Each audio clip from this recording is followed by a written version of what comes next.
Eden কলেজের এই পুরা ছাত্রীদেরকে, পুরা কলেজটাকে বেশ্যাখানা বানিয়ে ফেলেছে।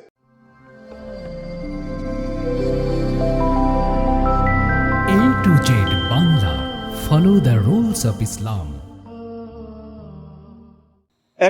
গত এক সপ্তাহ আপনি ইডেন কলেজের দিকে তাকান। ইডেন কলেজ বাংলাদেশের কলিজার বুকে, ঢাকার কেন্দ্রীয় সেই ব্রিটিশ আমল প্রতিষ্ঠিত একটা বিশ্ববিদ্যালয় কলেজ। 35+ ছাত্রী, 35,000-এর বেশি ছাত্রী সেখানে এখন বর্তমানে লেখাপড়া করতেছে। ইডেন কলেজের এই পুরা ছাত্রীদেরকে, পুরা কলেজটাকে বেশ্যাখানা বানিয়ে ফেলেছে তথাকথিত শাসক যারা, আর তাদের হাতের লাঠি যারা, ক্যাডার যারা।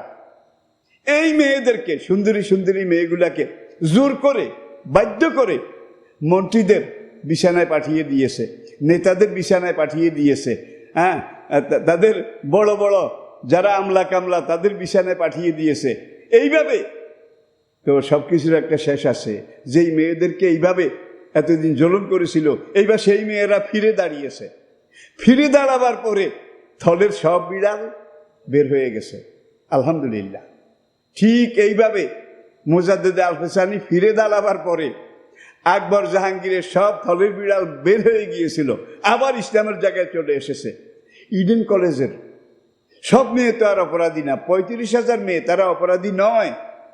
এই যে কিছু নেতৃস্থানীয় ছাত্রী, যারা ওই ছাত্রী লীগ না কি বলে, ছাত্রী লীগ, তাদের পুরুষ নেতাদেরকে, এই মেয়েদেরকে তারা ভোগ দিয়েছে, সেবাদাসী হিসাবে দিয়েছে।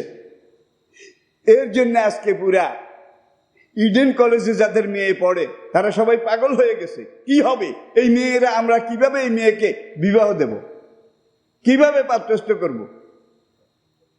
তো এই সময় কিন্তু এগুলাতেই ঘুরে আসবে। আজকে জালেমদের পিঠ দেওয়ালে ঠেকে গেছে, আর সামনে যাওয়ার জায়গা নাই।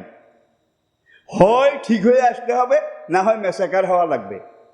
এটাই বাস্তব, এটাই ইতিহাস। কোরআন হাদিস আমাদেরকে এটাই শিক্ষা দিচ্ছে।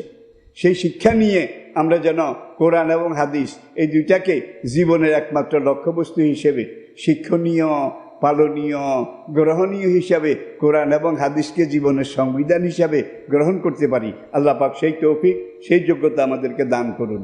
আমিন। আসসালামু আলাইকুম রহমতুল্লাহি ওয়া বারাকাতুহু।